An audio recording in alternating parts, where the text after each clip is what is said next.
Hi, I'm Dave, founder of Halloween Year Round, and I'm continuing my 2024 retrospective. I'll put a link in the description to the other videos I've done, kind of looking back at 2024 as a whole and the horror movies that we saw in it. Today's video is the 5 horror movies of 2024 I wanted to like more. Now let me be very, very clear about what this video is not. This is not a worst horror movies of the year video.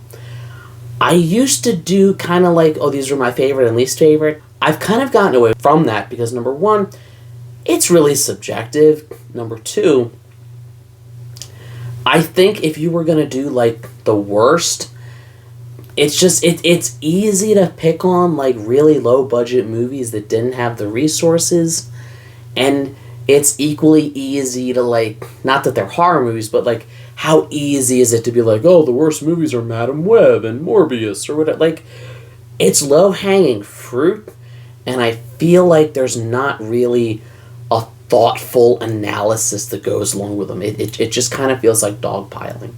So these 5 movies that I'm going to talk about today are movies that I'm not even saying I dislike them. Some of them I dislike, but I don't hate any of them. I like some of them. These are just movies that I had high expectations for, and for one reason or another, they left me disappointed, and I wanted to like them more than I did. So with that in mind, let's get started. Number 5, Abigail. I was sold on this from its amazing ensemble cast. You've got Catherine Newton, you've got Melissa Barrera, you've got Giancarlo Esposito. Hell of a cast, hell of a concept. Vampire ballerina who's also kind of, spoilers, Dracula's daughter, although it started out as an adaptation of Dracula's daughter and kind of turned into this. I think the big issue with it is not even that they spoil it, that she's a vampire, because the trailers gave that away. So I went into it not upset that it spoiled it, but upset that the movie expects it to be a twist. So it takes a really long time to get started with that. I think longer than it's like the movie assumes you, the audience, don't know she's going to turn into a vampire. And I think if it did, you could have just started her being a vampire at the end of the first act instead of what felt like halfway through the movie, because you're waiting a very, very long time for it to happen. But that's more a nitpick, and I know that it's not the movie's fault that it was marketed in such a way that you would expect it to be open about her being a vampire from the start. The thing that bothers me about this movie is its ending, which I have to get into spoilers, so spoiler warning for Abigail, and really spoiler warning for most of the movies I talk about here.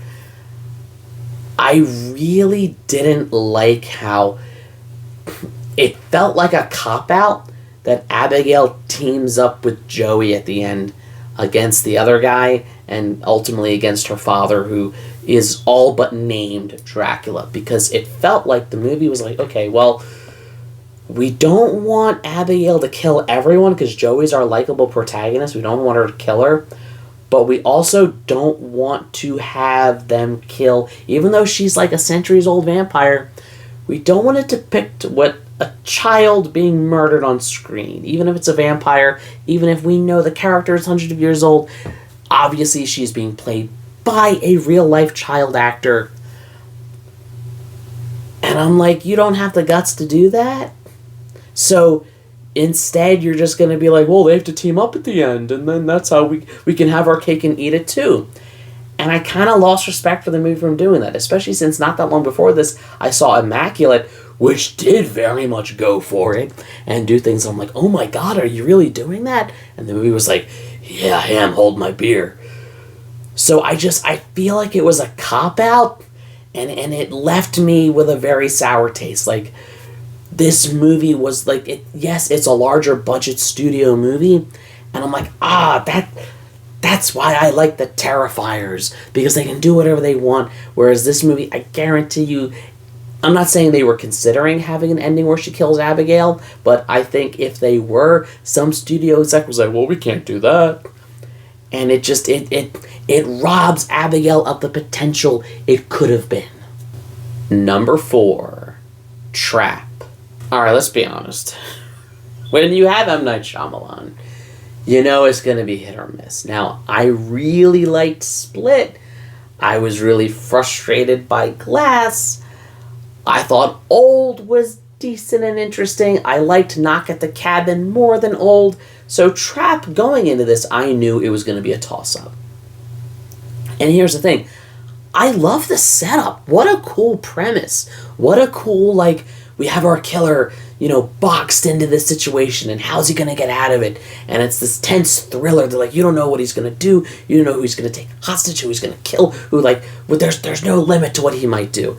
And Josh Hartnett is electrifying in this. He is having so much fun in this role, and he's committing to it 100% to the point that you're conflicted, that you kind of want him to get away because he's so charming and fun and entertaining, but at the same time you're like, he's literally a serial killer. Where the movie gets me is it takes a perfect setup, and like M. Night with some of his other stuff, it doesn't know when to stop. It's cool that his daughter is a pop star and she wrote original music for the movie and that she is the artist featured in it, that it's her concert they're at. Cool idea. I love that. I have 2 daughters myself. If I was making a movie, I would love to work them in somehow if they were some pop star. It goes she didn't need to be a main character, and the longer the movie goes on, again, spoilers, once we leave the concert, the movie just gets progressively worse and worse and worse and worse and worse. Where if the whole thing had taken place at the concert hall, at the stadium, and it was is he gonna get out? Is he gonna do this? And with different direction, I think it could have been really, really good. I think it could have been a classic. But the longer it lingers, the more times they catch him just for him to escape, to the point that it becomes as comical as something from Looney Tunes, the more it overstays its welcome and the more it unravels itself with its own poor creative decisions. Number 3, Alien Romulus. Let me be very, very clear. I don't hate Alien Romulus. I just hate what it does. It's the whole hate the sin, love the sinner. Or, love the movie, love what the movie's trying to do, hate the way that it did it. You've got amazing performances from Kaylee Spaney, from David Johnson, from Isabel Merced. You've got a lot of things that work and ingredients that work, and you've got what is arguably the best shot Alien movie since Aliens. Fede Alvarez really knows what he's doing, and he knows how to make xenomorphs scary again, and he knows he knows what he's doing. It's extremely well made, well acted, well crafted, great special effects. All the ingredients are perfect. But they had to include Ian Holm. They had to include Ash. And not only that, they had to include him that much, to the point that he's basically a supporting character. I wouldn't have liked it, but I would have overlooked it if it was just a quick cameo. But he's in it so much. And number one, it looks horrible. It screams of the uncanny valley. Because it's all deep fake AI stuff.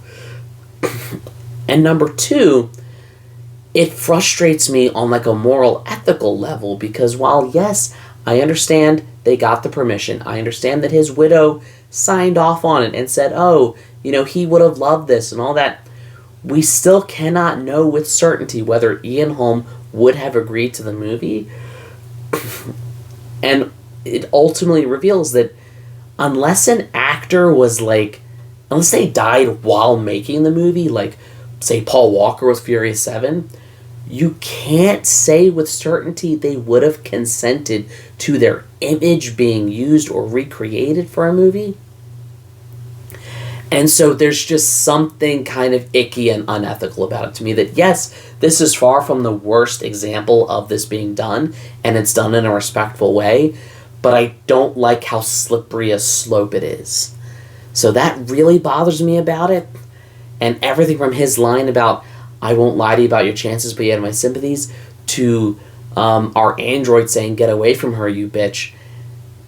It just reeks of that requelitis, a disease inherent in all legacy sequels, requels, whatever you want to call them, where their main objective is to remind you what you loved about the earlier movies instead of doing something new or unique.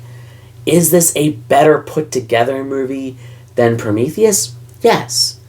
But does this movie take any risks the way Prometheus did? No, it doesn't. It plays it extremely safe, and it gives us a very competent alien movie.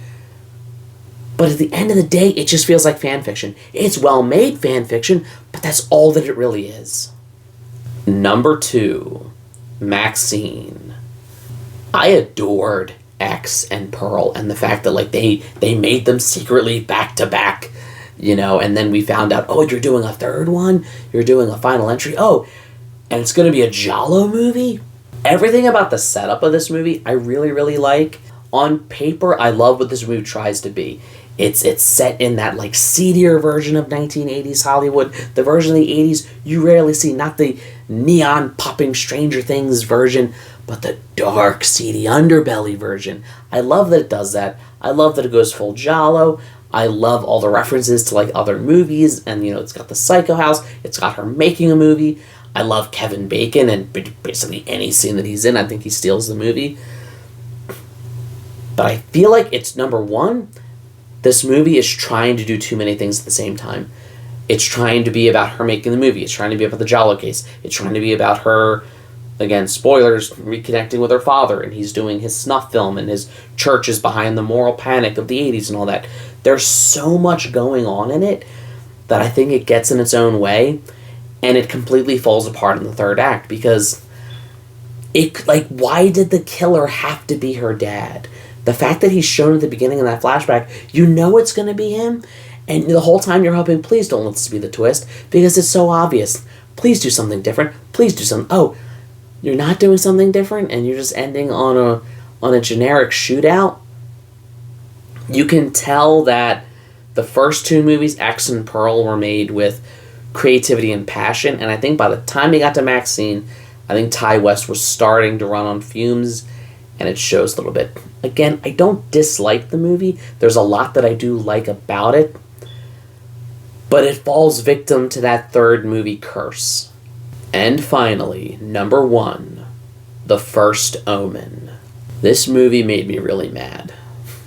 And I say that it's not just that I saw Immaculate like a month earlier, and I'm like, this is how you can do an Omen-esque story, but without the baggage tied to the IP as an original movie. You're free to do whatever you want with it, but still have elements of it, of the nun horror and the pregnancy horror. This movie does all of that wrong. Now, again, I don't hate it.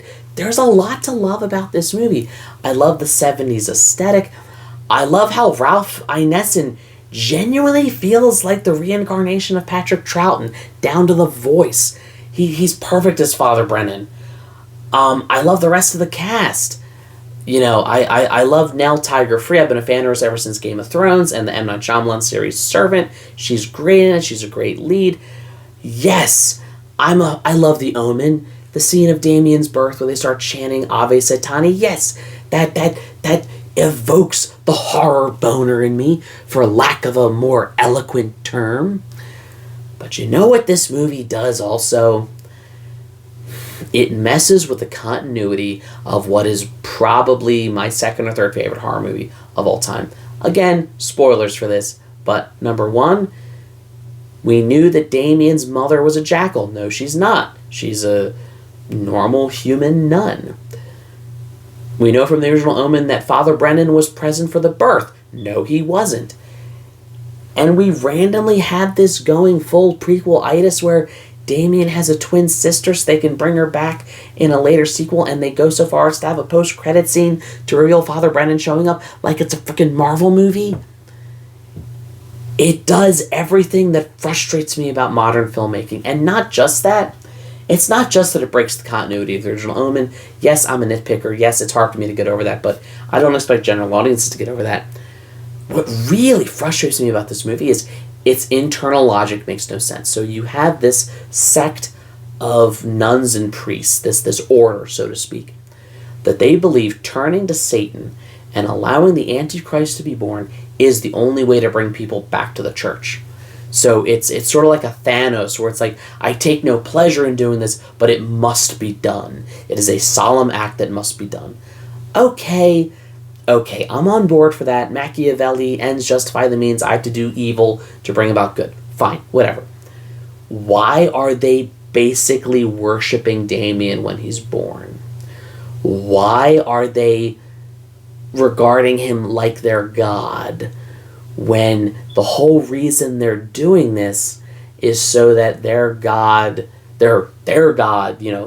Jesus, people are going to turn back to him because the world's going to get so bad with the Antichrist there. It doesn't make any sense that they would worship him like that, and I think it's because the movie wanted them to be like devil worshippers, but with modern sensibilities, it didn't necessarily want organized religion to be the good guy. It wanted organized religion to be manipulative and having an agenda, even if that agenda doesn't make sense with the other actions over here and with the internal logic of the plot and story. And it's just something that bothers me to my core, because Immaculate did it right. Immaculate took a similar idea of the corruption of organized religion, but in that movie, their actions lined up perfectly with their goal and it made sense. In the first Omen, none of it makes sense. But hey, these are just my thoughts. This is just my rant. These are just the movies that I wanted to like but couldn't, or at least wanted to like more than I did. I'd love to hear what your guys' thoughts are. Am I being too nitpicky? Am I picking on these movies? Were there other movies that other people liked and you just couldn't get behind them? Let me know in the comments. Like, share, subscribe, all the YouTube stuff. If you don't, you may get trapped in the movie Trap, and I don't mean at the stadium with a killer. I mean in a movie that the longer it goes, the worse it gets. And as always, every day is Halloween.